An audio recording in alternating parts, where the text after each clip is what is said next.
morning. You are now tuned into the Elife Power Lunch show. I am your host, Chris Murray, and I'm here with co-host Dr. Farouk. How are you? Hey, I'm going to be doing better in a minute.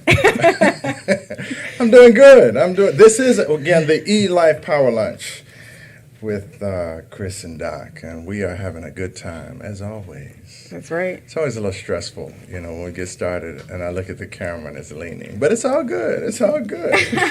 That's how you know it's going to be a great show. It's going to be a great show. Yeah, because I know I was a little behind this morning, and when I came down to it, there was a Frito-Lay truck blocking one lane, which was slowing everything. There's never, ever traffic at this time when I come. And so I said, you know what, it's definitely a metaphor. Junk food will definitely slow you down. So that was my inspiration for this morning, to just continue on my path of healthiness. So we're all definitely in the right place. Thanks again for joining us today. We have a great show. I'm ready to jump into this hot topic. You are. What is the hot topic of the day? It's got to be this weather. I know we talked about it a little bit yesterday, but I mean, it's really like nearly 80 right now, which is even more than it was yesterday. And I'm with a turtleneck over here thinking it's February weather, right? Didn't get the memo. See, I started asking Siri because before I would just wake up, okay, I know what time of year it is. I know kind of how it was yesterday, so I'll just go. These days, you can't do that because, you may have a turtleneck on in 80 degrees weather. Trying not to sweat. I'm trying not to move so I don't sweat. But while we're enjoying this, I know I got my lecture yesterday, but I wanted to have it on the show today so that those of us who may also be enjoying this weather, we don't forget about our environment and our environmental friends who may not be having such a great time, because it definitely affects their habitats and their whole cycle of life. So, yes. I wanted to talk about that today because I see it all through my timeline. You guys know I go to my timeline for my hot topics, and scrolling, all I see is screenshots of the weather for the week. Yes. Yeah, well, the environment definitely has a dependency on cold weather. There are creatures that hibernate. They're creatures that fly south. They're creatures that do a whole lot of things during the winter months. They're creatures that that do their thing during the winter month. And there's also not only creatures, but they're plants. And there's a cycle that the plants go through. And when we don't have those seasons, and we're in this region of the world, the plants that normally thrive and the animals and creatures that normally thrive in this region of the world, they don't. As a matter of fact, some of them, they go away and they don't come back. Right. Yeah, they need this. They need that cycle in order to complete and to stay healthy and abundant. Right. So I don't know. I guess my question is, what are some things that we can do as individuals? Because sometimes when we see issues like this that impact the environment, we feel so small. Like, how can one person even make a difference? Well, I think it takes us back to the 100th monkey, and understanding that we have the power to influence others. And only if it's only those that have a ear to hear and want to check out what it is that we have to say, we need to connect up with those people and share with them this information. That's why it's so important. This eLife Media Network is important to get the information out so that more people are aware of what they can do and also aware of what is going on in the world around us. That's right. That's right. Well, thank you so much for sharing that. I definitely want to get our special guests. We do have two special guests joining us today from the Maryland Community Connection, Miss Andre Coates and Miss Kimblin Snyder. How are you today? Fantastic. And thank you so much for having us today. Yes, thank you for joining us. Now, I definitely know that you guys are doing some amazing work for the community, and we're going to talk about that in just a bit. But I wanted to find out, in your line of work, are there similar cases where the cycle of life and impact affect what you do in the community? I would definitely have to agree with that. One of the programs we have is an employment program where we assist individuals with disabilities in finding jobs out in the community. And part of that services was initially thought about employment only in providing an income base for that individual. And we have seen a trickle-down effect where it's been very beneficial, where other services and other impacts have happened where the individuals are increasing communication skills, increasing social skills. They are being active and being a part of the community, being a taxpayer. decreasing them off the rolls of state assistance. And so it does have an impact in one area where it will affect many areas in the individual's lives. And what say you, Kim? I certainly agree with that. Our goal is to move individuals forward, and that occurs as far as the atmosphere and the environment by providing the support to them so they can achieve those successes. And you certainly can find out about some of those success stories on Facebook. Okay, great. That's good stuff. And you're listening there to Kimblin Snyder, Deputy Director of Maryland Community Connection. And we're very thankful that you all would be able to come on with us today and share with us that which you're passionate about. I want to get back to the root, though. What got you into this? What made you look at this as a viable, not only community service, but ultimately way to support yourself? Well, we started the organization 15 years ago, just the two of us, and we wanted to provide services for families where they could access and learn how to navigate and find out what is in the community. And in creating an organization, we both have loved ones with disabilities. And so this was not just a job for us. This was a calling. Right. This was a passion. We felt that individuals with disabilities should have access to all community activities like you and I. And we saw a lot of the populations were underserved in certain communities, and we said that we would be going to all communities to provide quality services. And if I look back when we started, just the two of us 15 years ago, we now service over 1,000 individuals in 5 counties, Montgomery County, Prince George, Charles, St. Mary's, and Calvert County. And honestly, I could not imagine the growth we would have in this organization and impacting and touching people with disabilities. And so I tell people all the time, that it was just two of us, and now we're serving over 1,000 individuals. If someone has a dream, to go out after it. They never know what the outcome could be. And certainly, for me, I've chosen this field because I enjoy what we do, and I enjoy helping the individuals be active in the community, in the workplace, and truly that is my high. When they're happy and they're moving towards success, then I'm happy. So it's certainly intertwined. That's great. That's good stuff. We're very thankful for the work that you do and the fact that you have committed to the normalizing and making the life of an individual that would otherwise many times be neglected, not necessarily because people don't love them, but maybe because they don't know how best to care for them. Right. And you all are educating and empowering families and supporting families who have loved ones with disabilities, and that's a great and honorable thing. And I'm very thankful for the work that you do. And I have to jump on that. Like, I couldn't even let him finish because I'm excited about what you do for the same reason. I was a photographer. I am a photographer, but I was a photographer for Life Touch, which is the company that goes into all the schools.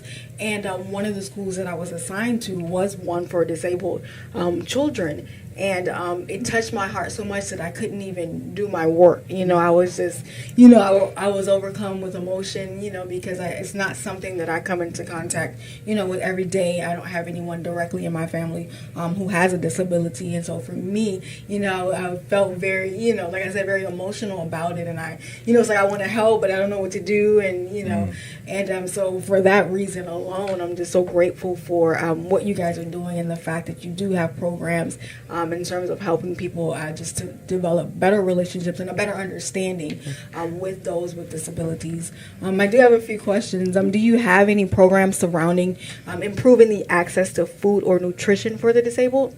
Absolutely. We have what's called a basic needs program, and that's where we distribute food on a monthly basis from anywhere to 20 to 55 families in the Maryland area. And not only are we distributing food, but we're focused on providing a healthy preparation for the food content, so the individuals have an alternative to maybe frying or just some unhealthy ways to prepare the food. So if they have that access to that information, we feel like we can give them an option to make a choice to have a better life. And also, as far as those packages are, they're only $20 a package. And so a small amount goes a long way to provide 16 meals to those families each month. And we're glad that we are able to make that a program. Wow, that's great. So for $20, a family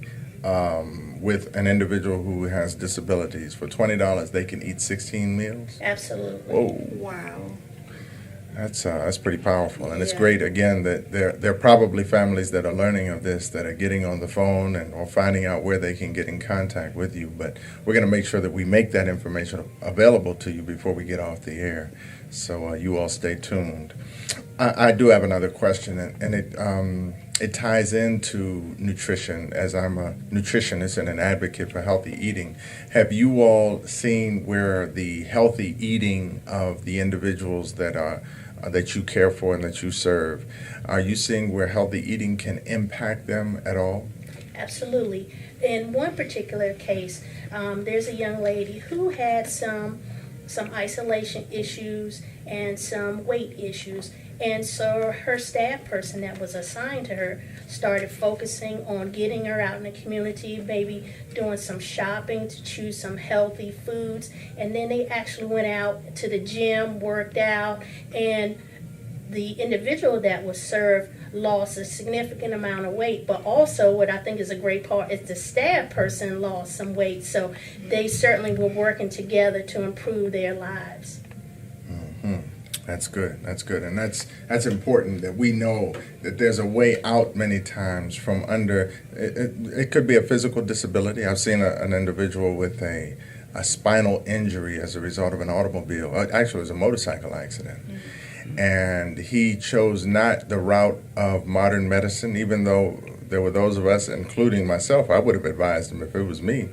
I said, man, let somebody cut you up and put you back together with some metal rods and whatever else. And he said, no, I don't want to do that. And he literally, through proper nutrition and really, really intensified proper nutrition and meditation and focusing in on the energy necessary in order to bring healing to his body, was able to recover. And now he's a nationally recognized and very well sought after speaker on, personal development. And it was amazing to see his journey and to know that you can, in fact, bring about healing inside of the body. But we have to know that that channel even exists in order to turn to it. So again, it's just like this. Your programs that you have there are very beneficial. But if the people don't tune into that frequency, if they don't call your phone number, if they don't know of your website, if they don't know about you, then they don't know how to take advantage of those services. So that's really an important thing that we get this information. For those of you out there listening and looking, please do share this information with anybody and everybody. Take this and share it on your page, your social media pages, so that those who need services like these can have access to them. Now, the boundary or the limit of your services is it just Prince George's County, or how far and wide do you go with the services that you offer? Our administrative office is in Atlanta, Maryland. However, we service individuals that are in what's considered the southern region, which is Montgomery County, Prince George, Charles, St. Mary's, and Calvert County. Okay, great. And the work that you all are doing, are people coming into your office, or are you primarily going to them? We have that office as a starting point, but the individuals are served in the community. It's just a shell for staff to come in and do some paperwork. We're meeting the individuals on their own terms in the community. Okay. And how big is your staff now? We have 35 staff. Wow, you all went from 2 to 35 in 16 years? Yes, we're really excited about our growth, not only for the staff, but the individuals. And when I look down at the growth of our staff, I'm truly excited because we're also providing an opportunity for them to earn an income as well as the individuals in our supported employment program. And I must say, when we started 15 years ago, it really took 5 years for us actually to get started and obtain our first clientele. This was a long process. People see us now, but they don't see how long it took to make it successful. And this is where, we tell people don't give up. And we think about, what if we gave up the first year, the second year, the third year? We would have never realized the potential for the organization. And sometimes this is the same for the individuals with a disability, in teaching them not to give up. It may take longer for them to learn a particular skill, but to keep trying and to never give up. Wow. Kind of makes me think about this weekend's football game we all saw.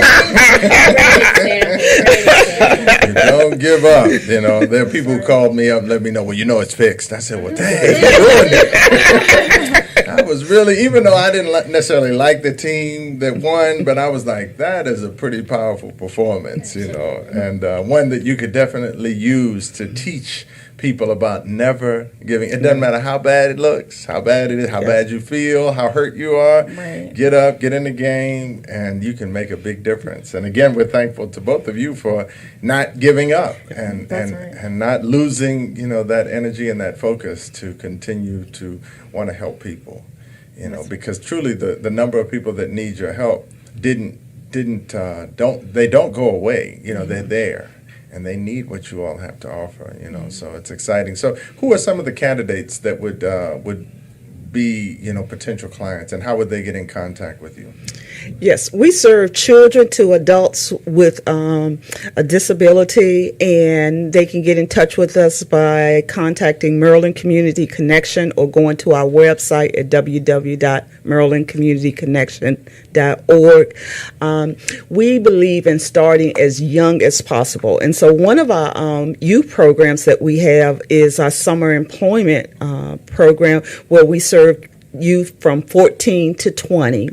We'll be serving 60 students this summer, where we assist them in obtaining jobs out in the community. And we believe the earlier we start in talking about employment and the benefits of employment, and getting businesses and getting employers and getting parents to understand that the individuals can work and be successful. Years ago, when you were told you had a child with a disabilities, it was almost told as a death sentence, and families were heartbroken that they had this child with a disability. And now what we're saying is, disability or not, your child could be active in the community, your child could be working, your child could be being a part of what is going out there, just as any other child you will have that may not have that particular label. So our summer youth program is for Prince George County students,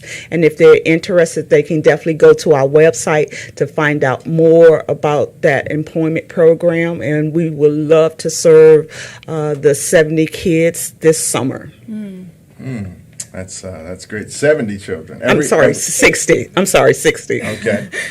Next year it'll be 70, but this year, it's 60 kids we're serving. Okay. That's amazing. So when I think of kids, I think of energy and activity. So you have programs that have an activity focus or recreational. I'm sorry. So that program, or those programs, are always community-based. And so what we're doing is giving the individuals an opportunity to learn what are appropriate social and behaviors, what's to be followed and modeled. Of course, they'll set their own standards and their own guidelines, but they see what's called a norm. And I hesitate to use the norm, because what does normal really mean? Right. We all have issues that we may need help with or some assistance with. So I try to stay away from labeling an individual with a disability. People will say, Kim, what do you call them? I say, call them by their name. Right. Hello.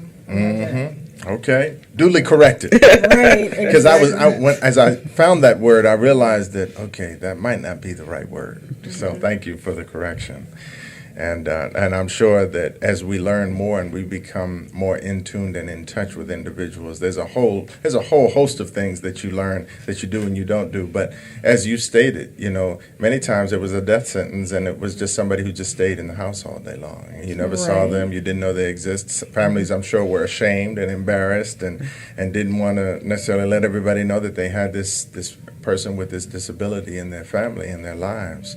And that becomes more of a burden necessarily than the blessing that I'm sure everybody sees in a child when they can get out from up under the curse of thinking that it's a negative. It's really not a negative. Right. It's just a difference. We're all different, right? Yeah. Absolutely. And as we touched on before, I have a brother with some special needs, and his name is Tony, and he has a support and from his family, from the community, and we just wanted to provide those opportunities for the same individuals. Sure. Yeah, that's it. And so do you guys work with the individuals to kind of help them establish their own independence?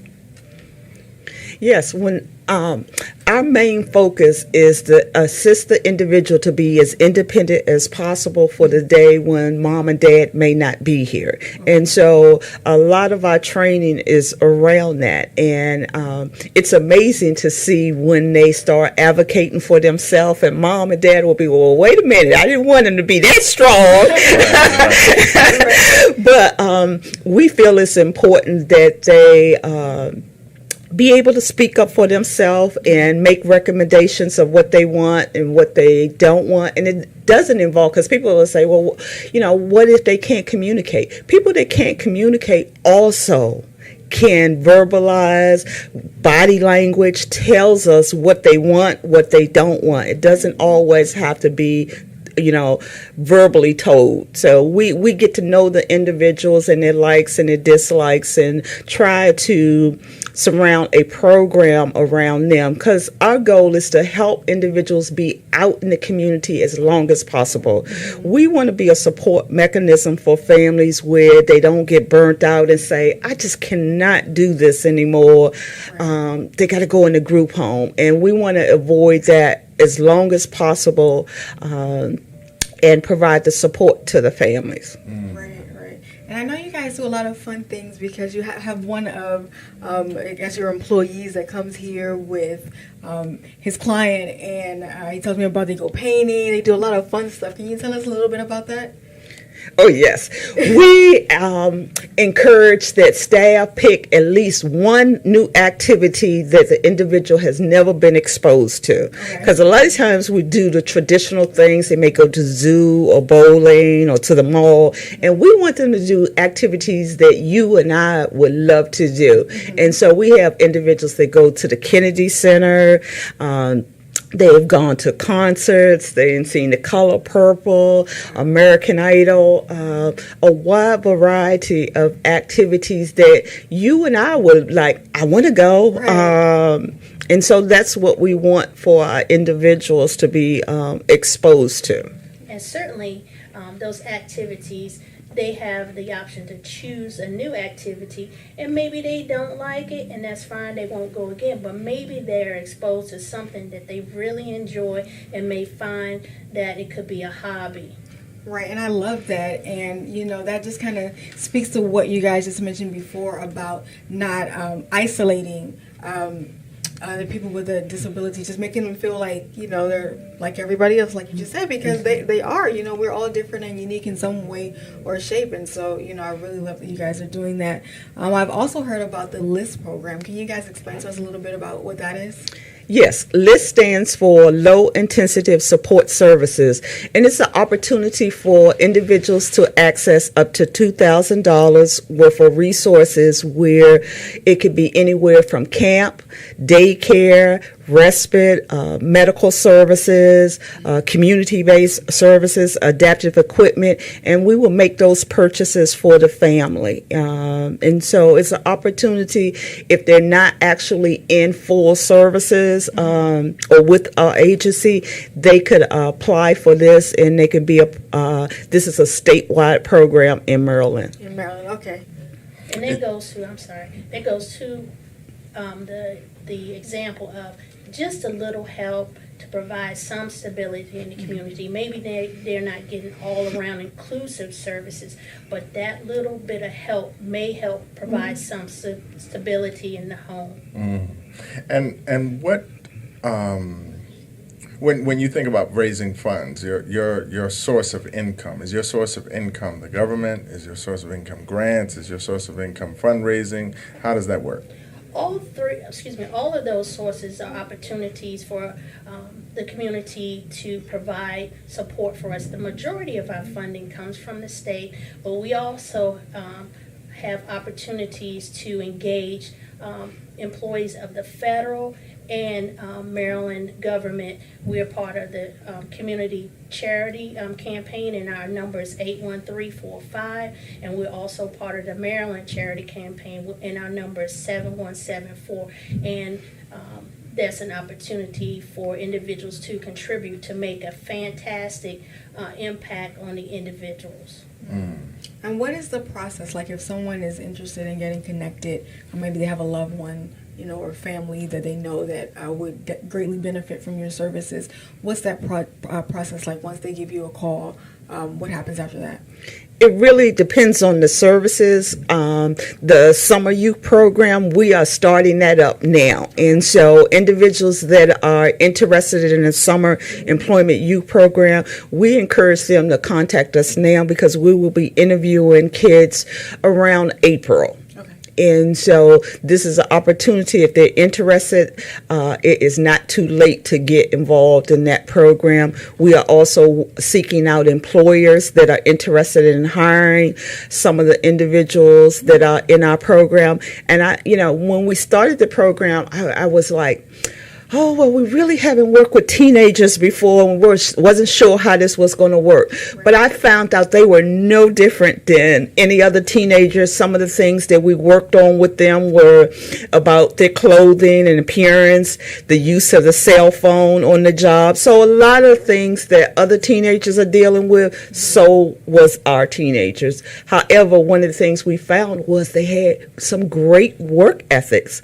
Rarely was absent from work, always was eager to please and be a part and get the job done. And so we really encourage employers to consider hiring individuals with disabilities. And also to find out about the other programs that we offer, families can contact us at 301-583-0358, and we'll give them information about receiving services from us. And if we're not able to provide the services, we certainly can refer them to other sources out in the community. What's that phone number again? 301-583-0358. Great. We believe that in order for us to make a difference in people's lives, this is a partnership. And so we don't believe that we have all the knowledge available. We have several partners that we work with in order to accomplish this, from DDA, Developmental Disabilities Administration, to the DOORS office. We have a fantastic partnership with the Training Source, with Kim Rim. And we believe that if we all come together as a community, we can make a big impact. Great. So what is the vision? Where are you going from here? What's on the horizon for the Maryland Community Connection? Well, our vision is always to maintain community-based services, but we're starting to look at seniors. We've seen that the individuals we serve have been focusing on the employment program, and if we talk about normalization, we need to talk about what happens after work. And so we found that the individuals retreat back and go sitting at home. And so we want individuals to have an opportunity for the retirement life. And what does that entail? And so our next journey should be that we'll be working with the senior population. And what about, group home facilities? We realize that's what you're working to keep people out of, but are you looking at possibly opening up a facility where you could support people in larger groups than what you're doing now? Not at all. Okay. I must say that. That's good. We do help individuals that have homes and apartments out in the community, and we support them in their own home. But we do not do group home setting. We want the individuals to be exposed to home ownerships and housing opportunity just like you and I. That is great. That is great. Well, it's it's an honor to be in the space and presence of people that are doing such great work in our community, and it's great to know that there's a resource such as what you all have for us. And prayerfully, those of you in the viewing and listening audience will take advantage of this and be able to benefit, from what it is that they're doing, maybe on several levels. Maybe it's not just because you have a family member, but maybe it's because you are trying to figure out where you want to pledge your support. Right. And you can make your contribution, or you can put together a fundraiser to assist an organization like this that's doing some really phenomenal work for individuals that, again, sometimes just don't get the support that they need in order to be able to have the kind of existence that they can have, And sometimes that's because they don't know. Sometimes that's because, the individuals don't feel empowered. The individuals that are supporting them don't feel empowered. So, again, I'm thankful for the work that you all are doing, and look forward to getting an update from you for, in the future of programs that you're putting in place. Well, we want to thank you so much for giving us this opportunity to share the word and get the information out there to your viewing audience. Thank you so much. Thank you. Great. Well, Chris, another great show, huh? Most definitely. And I wanted to thank you ladies as well for coming out and joining us. Today is Wednesday, so you guys know what that means. Tonight we have the Health, Wealth, and Knowledge of Self workshop seminar. We have a great topic, how to get your groove back. How? Stella? I was promoting the wrong thing. My bad. Okay, well, listen, we're going to be talking about health, wealth, and knowledge of self. I'll stick with that. We're going to have a great time talking about the female reproductive system and all the issues and the fact that it's taboo, and it shouldn't be, because that's where we all come from, right? We're going to be talking about that tonight from 7 to 9 p.m., but don't wait until then. Come out at 6, grab a bite to eat, chit-chat with us for a little bit. Right after the presentation at 7, we'll be networking and chit-chatting some more. We like to do that here. So come out and join us and be a part of the family. We definitely want you to join us. If you can't, that's okay, because on Friday we have our dinner and a movie night. We're going to be showing a great independent film. I believe this week is Hidden Colors 2. That's right. And I missed it last week, but I heard they had a wonderful discussion, which they do each week after the movie, so that way you don't only get the opportunity to watch it, you can chit-chat some more about the thoughts and ideas and all that surrounds the movie, and grow and do all those great things that we like to do. The Solstice Bazaar is going to be back next month.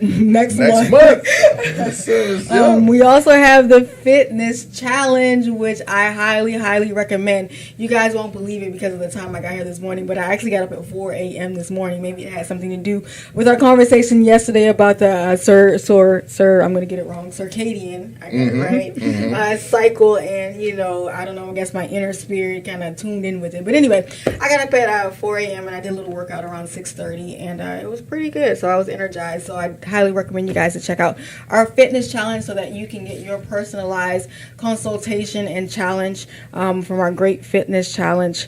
What's your name? Tell me your name. You put me on. Jessica Lane. Jessica Lane. I've heard about her, and I heard she does some great things. So, guys, make sure you check that out. So, I guess that's it for this week. I can't wait until tonight, you guys. Hopefully, we'll see you there. But until next time, this has been the Elife Power Lunch with Dr. Baruch and Chris Murray. We'll see you next time. Take care. Thank you.